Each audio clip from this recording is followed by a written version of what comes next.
we are our own party. So yes, we're Democrats, you have to be a registered Democrat to be a PCP, but we don't take marching orders from the DPO or the DNC. If anything, it's the other way around. We get to send delegates upward and try to make our voices heard throughout the United States. So there are county parties all over the United States doing what we do in whatever way they see as most important in their county. Next slide.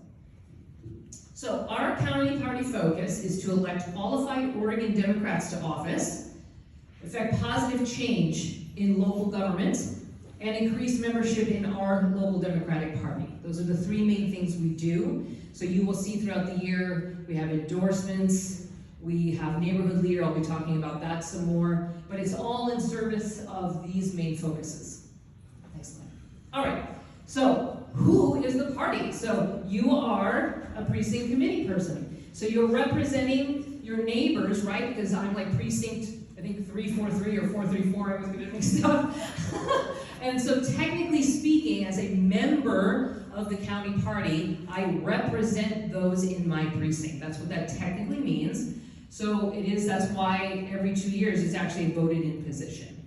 So also a part of the party are representative delegates. So the representing Washington County and throughout the state. Again, we'll hear more about delegations soon. Also, as a PCP, but active in the party, are planning and sustaining committees, caucuses, we're going to talk about this all tonight, and House neighborhood leaders and House district leaders. So this is, I won't take too long on this, but this is basically to give you a sense of how it works. So this big gray circle says active volunteers. So you can see active volunteers might be participating in committees or caucuses. They may be delegates going to the Democratic Party of Oregon. As a PCP, you're going into the Central Committee meeting. That's where we are tonight. We have an executive board made of officers, committee chairs, and delegation chairs. We have House district leaders that help make the neighborhood leader program work. So these are all the various parts of the party in a nice visual. Next slide.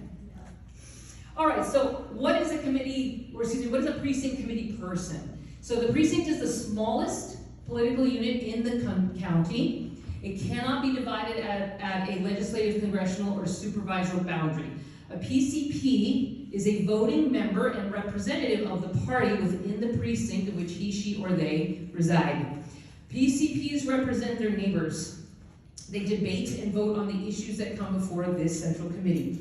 So this will be like candidate endorsements, resolutions, rules changes, platform planks, legislative agenda priorities.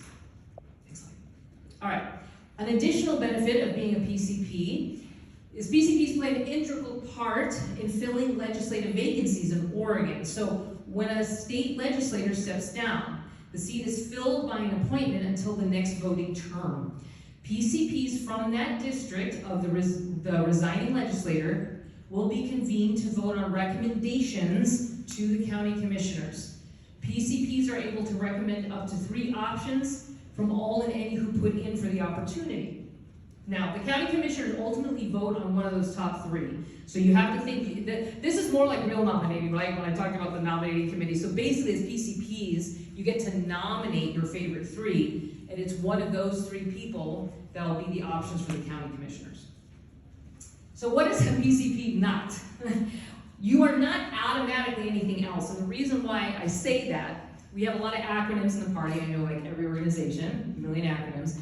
So sometimes what happens is people will hear about the neighborhood leader program and they think they're a neighborhood leader. They're like, I signed up in May to be a PCP. How come I'm not getting assigned anything, right? I'll get questions like that throughout the years. So you have to understand, when you become a PCP, really what you are is a voting member of the party. So there are volunteers who volunteer on committees who don't happen to be PCPs for one reason or another.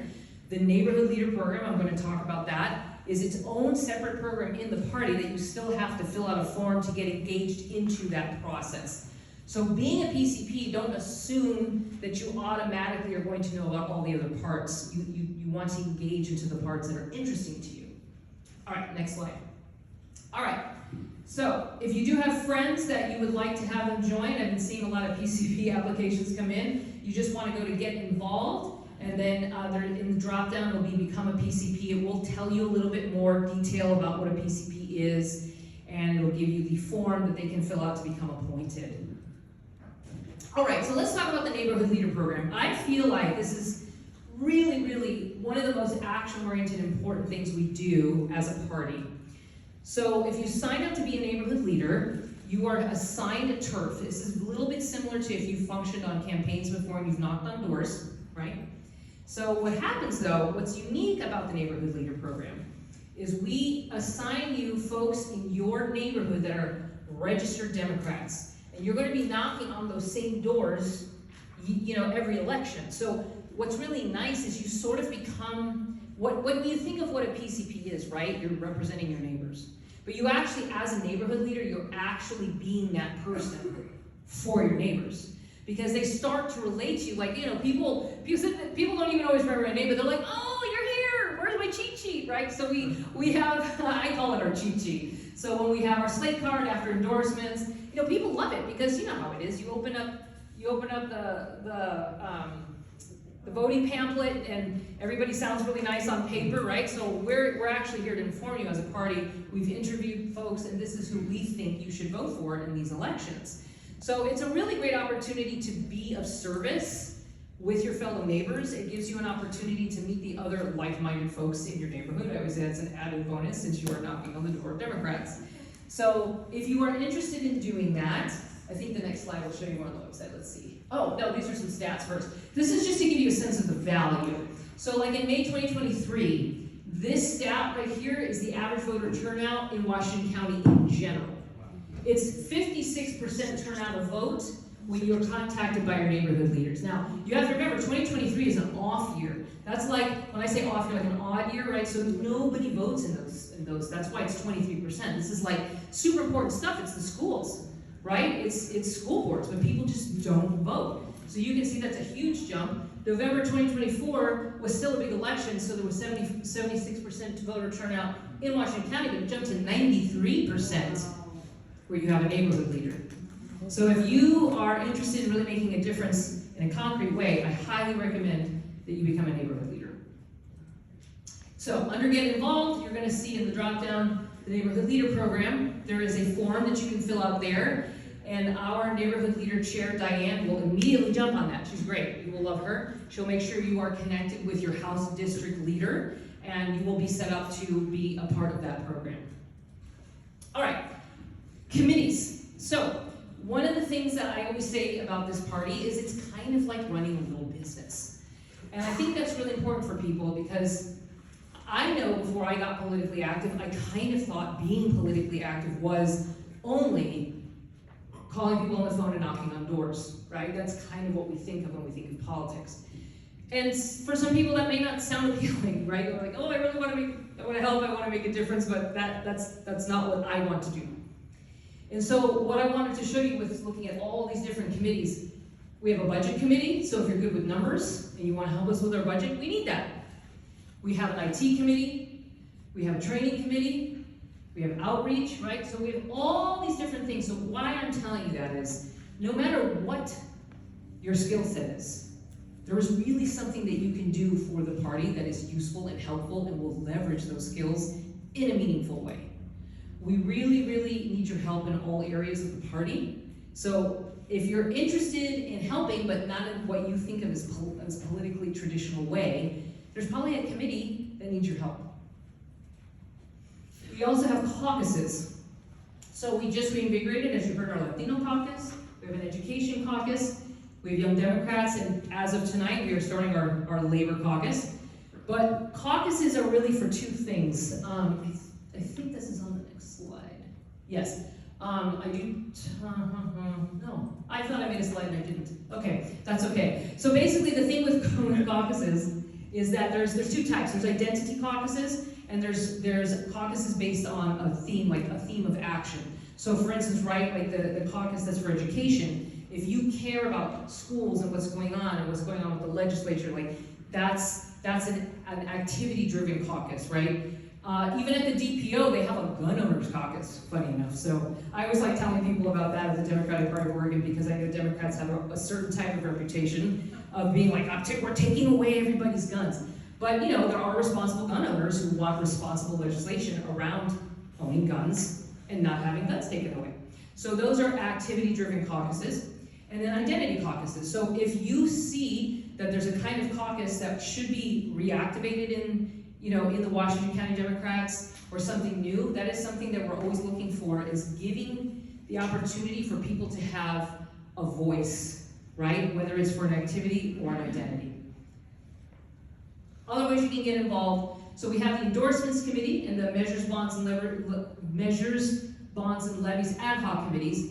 Ad hoc committees just mean they kind of come in and out for a period of time. It's just like the nominating committee I talked about earlier, right? They come in and do what they need to do during the frame that it's needed, and then they're not active outside of that. But particularly, our slate card that the neighborhood leaders hand out, right? They are comprised of the results from these recommendations and these recommendations. So it's really important, and it's a little bit of hard work for, let's say, 30, 40 days while you're in the middle of it, but it's really, really critical work. Like I said, we have other ad hoc committees that come and go throughout the year. Something else that I just want to highlight. If you have friends who are like, I really wish I could help, but I have kids and I'm working, I don't know if I could do something more than maybe 2 or 3 days a year where I could really help. We need those people too. There are times that we have big events and we just need people to help us during the day, execute the day. So even if you yourself are very busy, or you have friends that want to help but they don't have a lot of time, don't discount that. We are a 100% volunteer organization. And so whatever time you can give, we say thank you. Whatever you can do. Even being a PCP, sometimes people don't want to sign up, so they're like, I don't know if I can make all the meetings. I'm like, don't worry about that. This is your privilege. What you get to be as a PCP is you have the privilege to vote when you can show up, when you can make it happen. So if you can't attend every meeting, that's okay. If you can give a few days a year to some of our events, beautiful, thank you. You don't have to sign up for some specific amount of time in order to make a difference. Every time you show up, I promise you, you're making a difference. All right, so just a little bit on the difference between the, this is where I had the slide. I knew I wrote the slide. So as we talked about, there's cause-based caucuses and identity. Basically, a committee, though, is completing the work of the party, right? It's sort of like I said, the business arm, making sure that all parts of the party are functioning.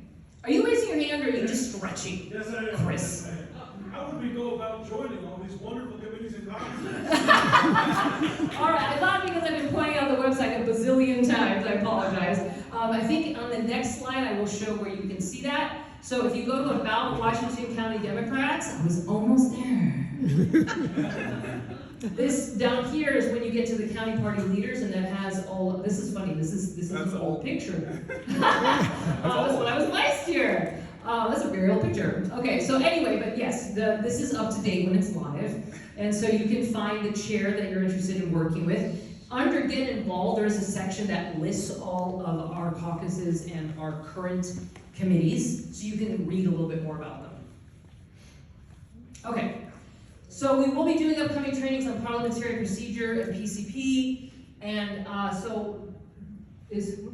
oh, yes. Are there limits to how many people can be on a specific committee, or is it just whoever is interested can be part of the committee? Oh, absolutely. This is a volunteer organization, so if you want to be on a couple different committees, there's even like, look, if you see a need, so I told you guys that one of the reasons why Mark won Volunteer of the Quarter is because he's really been spearheading helping us form the volunteer committee. I've been wanting a volunteer committee, like I said, for years, but sometimes we just don't have the bandwidth to build something new.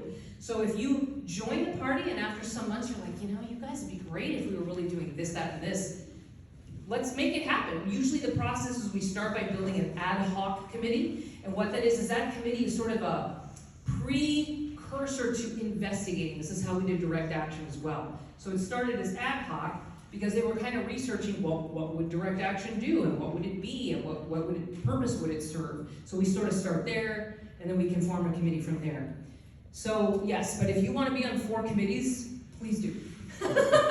We will never say no. So yes, we will have more trainings, parliamentary procedures, just so you understand how we do party business. You will see later tonight when we vote, we're using Robert's Rules of Order. When I was talking about points of order and points of information and all that stuff, we cover that so that you can feel like you can navigate while we are voting. And the PCP training, this is going to be very similar to what I did tonight. I might even do some of those trainings myself. So if you have PCP friends who didn't get to be here tonight, it would be an opportunity for them to also hear about the different ways they can engage the party. I think that's the whole thing. What's next? Yeah, this is just our last, this is the website, so you know what it looks like, in case you're wondering and you don't know your URL right, washcodems.org. So now I'm gonna pass on to Gemma.